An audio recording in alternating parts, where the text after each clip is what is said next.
Good evening. People in South East Cornwall are celebrating tonight after a group of homes were handed over to the community to be turned into affordable housing rather than second homes for holidaymakers. The old council houses in Corsand were about to be sold at auction when Cornwall Council decided to sell them to the local trust instead.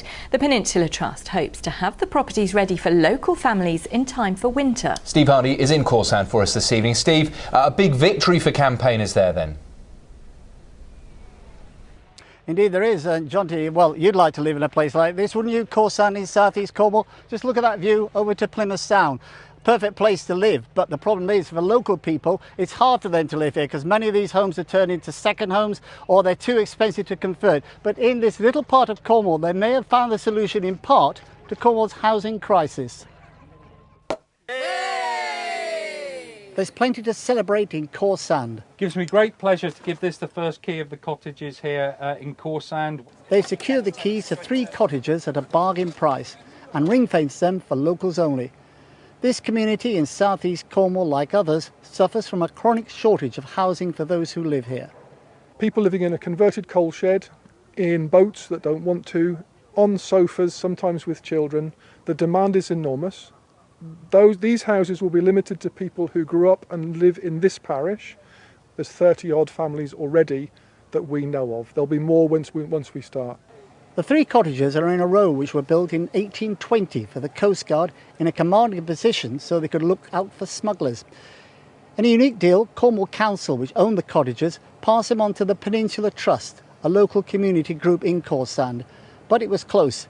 They were on the verge of being sold at auction.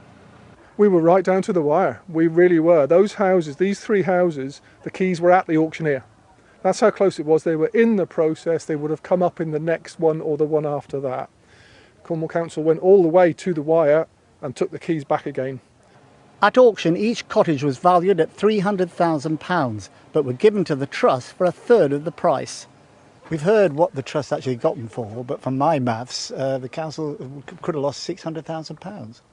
I don't think it's quite that much, and I don't think we've lost anything. What we've done is invested in local affordable housing.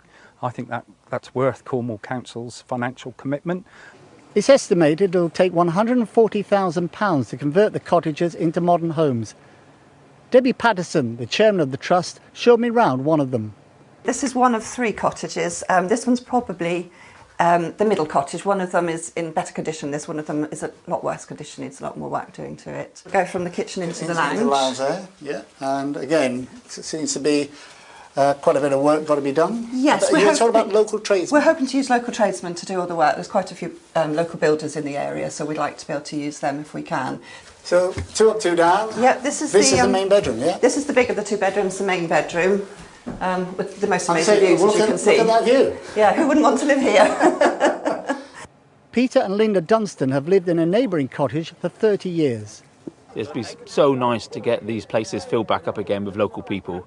You know, it's a lovely place to grow up for the kids, you know, and people want to be able to come back to, you know, bring their families up in, you know, where they grew up themselves. It's hoped this innovative scheme will spread to other parts of Cornwall. So Steve, this really has been a victory for people power, and as you said there, campaigners are hoping this could happen in other parts of Cornwall, aren't they? What's next for them?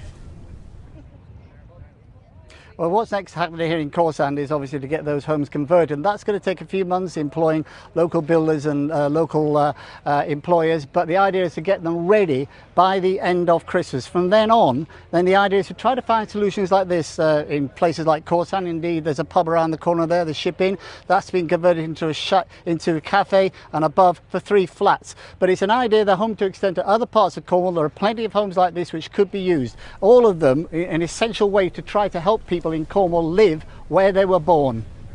Steve Hardy in Corsand, thank you.